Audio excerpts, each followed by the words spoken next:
Hello all, this is lecture number 3rd of transformer unit. In the last lecture, we have discussed Faraday's law of electromagnetic induction, in which uh, we have covered Faraday's first law, Faraday's second law, then Lenz's law, and then after we discussed self and mutual induction. In this lecture, we are going to understand working of transformer. Then after we'll go through EMF equation, and then we will compare ideal and practical transformer. So in this lecture, we are going to learn two very important questions which can be asked in the university examination. First one, derive the EMF equation of a transformer, and then compare ideal and practical transformer. So let us start with working of transformer. So we are going to understand the working with the help of this animation. Here we have a transformer in which sinusoidal voltage has been applied from the primary side. This is the sinusoidal voltage. And then we have a primary winding. This is the primary winding. And we have a core. This is core of transformer. And this is secondary winding.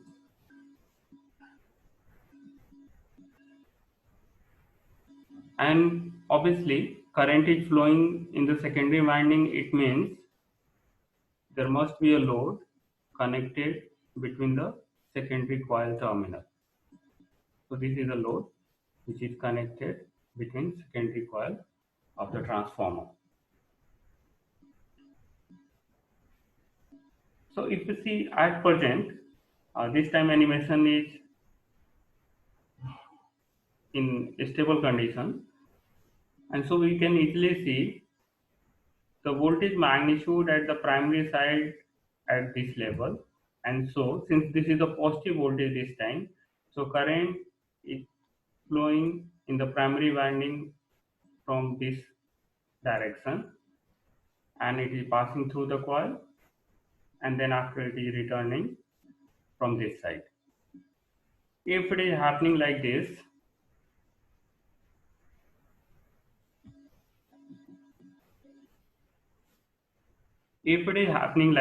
we can find out the direction of magnetic flux with the help of right hand rule. What we have to do? We have to grab the direction of current with the help of 4 fingers, okay, and then thumb will point out the direction of magnetic flux. So if I will grab this coil in the direction of flow of current, my right hand will look like this one, and so the direction of magnetic flux is in this direction, which is already available, which is already shown in this picture. Okay, so this is the situation of positive half cycle. In negative half cycle, like suppose I am considering the case where voltage is at this place, voltage is negative, so current direction will change, and since current direction will change, the direction of magnetic flux will also change, because the direction of current will change. And at that time, if I will grab the current direction with the help of 4 fingers, the thumb will point downside. Okay, this we can see in the animation, this part. See, this time voltage is here, and so direction is opposite. Since direction is opposite over here, so magnetic field is also opposite this time.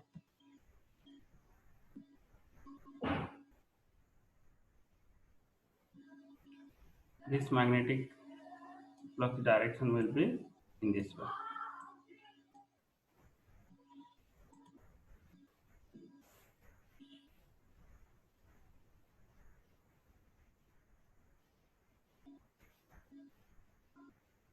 Okay, you can see in this animation. So what happens due to this, and this is the variable magnetic flux. Why it is variable? Because voltage is changing, and so primary current is changing, and due to the change in primary current, flux will also change. So this change in flux will induce voltage in the secondary winding. And how voltage will be induced? It depends what is the um, what is the direction of magnetic flux. This time the direction of magnetic flux in this way. So the induced voltage within this coil will be in such a manner that it will oppose this direction of flux. And so if I will keep my thumb in upward, that means opposite to this time flux due to the primary winding is downside. So I have to keep my thumb in upper direction, and if I will rotate the remaining four fingers, so this will show the direction of current, and this time direction will of current will be similar to what it has been shown within this picture. And what is the reflection from this picture? It means this will be at higher potential and this terminal will be at lower potential, because current always flow from higher potential to lower potential. Okay, so this is the induced voltage and this is the uh, uh, polarity of induced voltage. So with the help of right hand thumb rule and just by the direction of flow of primary current, we can easily find out how voltage will be induced within the secondary coil. The same circuit is represented in this picture. In simplified form or circuit form, it can be represented in this manner. Here, voltage, sinusoidal voltage will be connected, and then there will be a load at the secondary winding.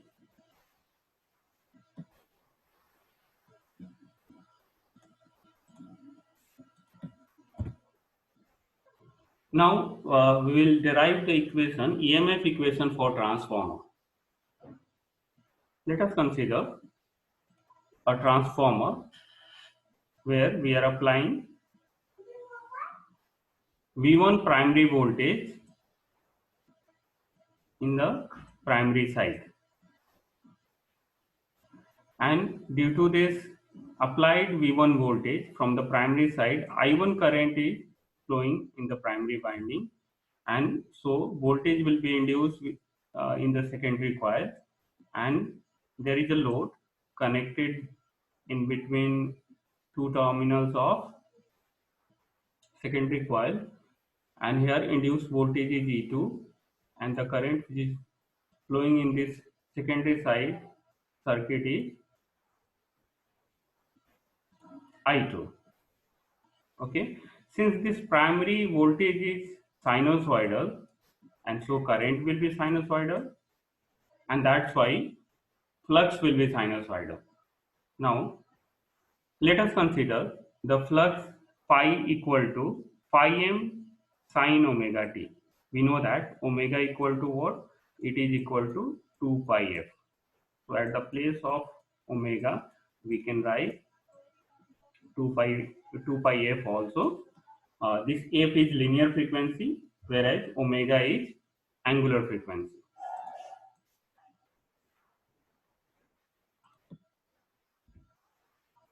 So how much will be voltage induced in the secondary side?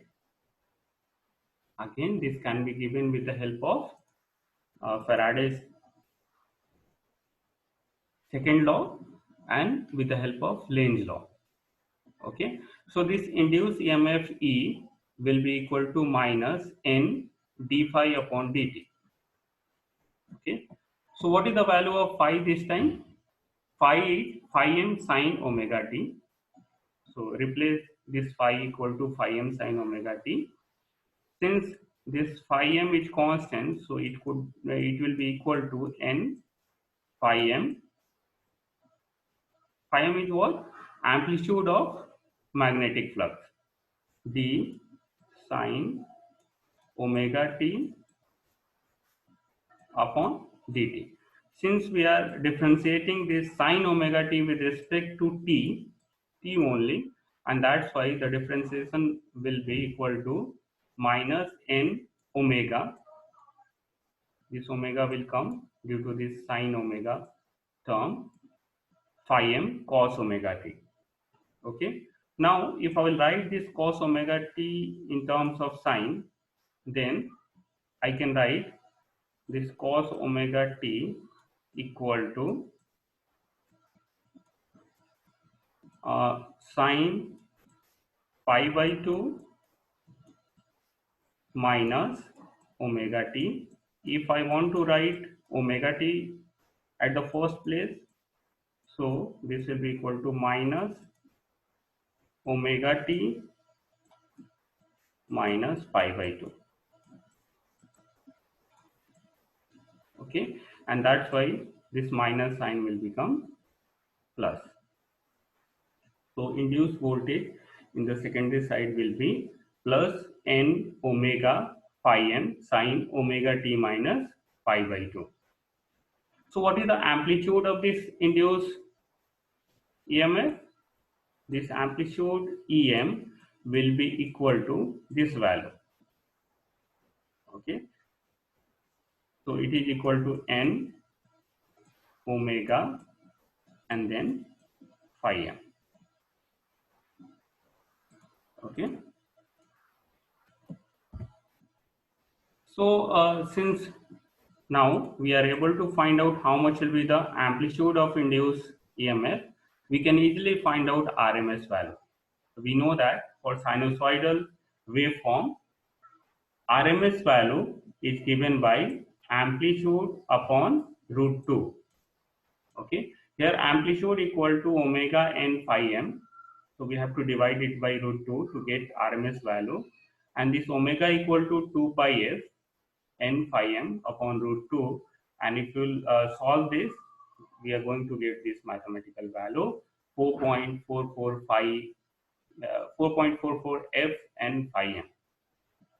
So this is the RMS value of induced EMF. In transformer, we know that we have two coils, primary and secondary. Let us consider primary coil has n1 number of turns and secondary coil has n2 number of turns. Then RMS value of induced EMF in primary side will be given by E1 4.44 f phi m into n1, and in secondary side the induced EMF will be given by E2, which is equal to 4.44 f phi m n2. Okay, we just have to change the number of turns. In primary side it would be n1, in secondary side it would be n2. This 4.44 terms can also be written in this form, 4 multiplied with form factor. What is the form factor? Form factor is the ratio of RMS value upon average value. We know that for sinusoidal quantity, RMS value is given by Vm upon root 2. If we are talking about sinusoidal voltage. And how much will be the average value? It is 2 Vm upon pi. So if we'll take ratio of these two quantity, it will be equal to 1.11.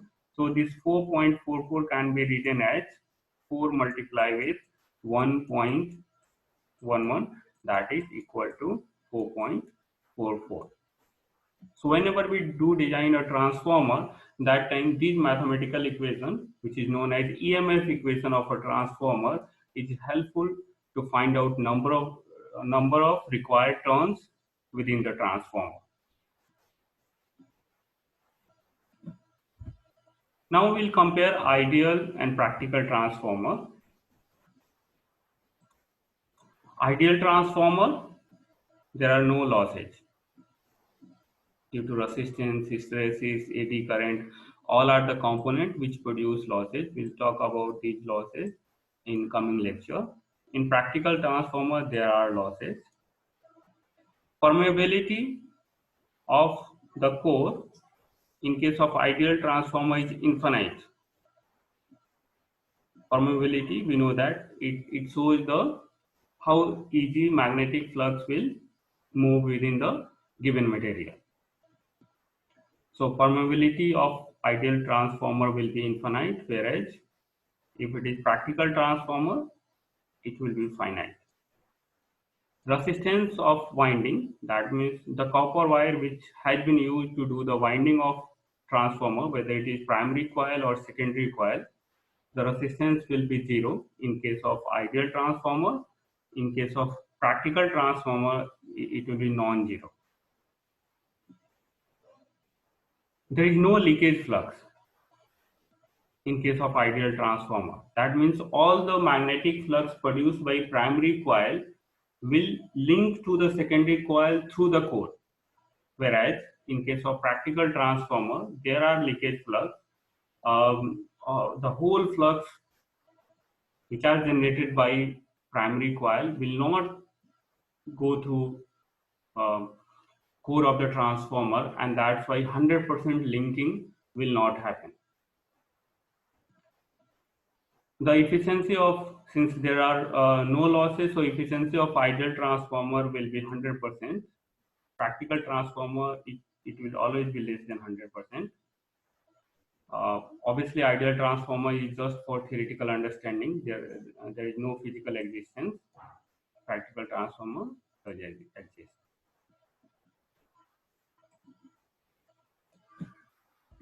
So we'll stop this lecture here. In the coming lecture, we'll do analysis of transformer at no load and full load. Thank you.